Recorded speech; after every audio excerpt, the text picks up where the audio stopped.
Azərbaycan Respublikasının vətəndaşlarından ibarət qanunsuz silahlı birləşmələrin yaradılması, xarici xüsusi xidmət orqanları tərəfindən onlardan kəşfiyyat pozuculuq, terror təxribat məqsədləri üçün istifadə olunması barədə daxil olan məlumatlar əsasında kompleks araşdırma tədbirləri həyata keçirilmişdir.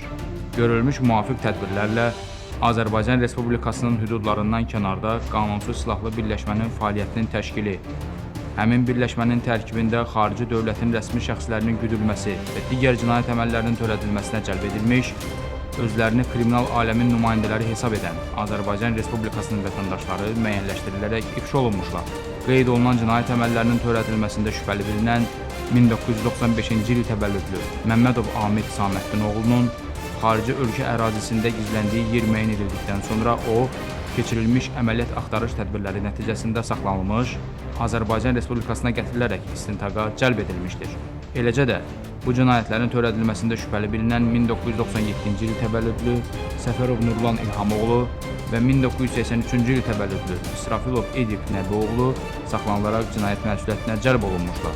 Adları çəkilən şəxslər Azərbaycan Respublikası Cinayət Məcəlləsinin 12.1-279.1-ci Azərbaycan Respublikasının hüdudlarından kənarda Azərbaycan Respublikasının qanunvericiliyi ilə nəzərdə tutulmayan silahlı birləşmələrin fəaliyyətində iştirak etmə maddələri ilə ittiham olunaraq barələrində məhkəmənin qərarı ilə həbs qətimkan tədbiri seçilmişdir. Davam edən tədbirlər və cinayət məsuliyyətinə cəlb edilmiş digər şəxslər barədə ictimaiyyətə əlavə məlumat təqdim ediləcəkdir.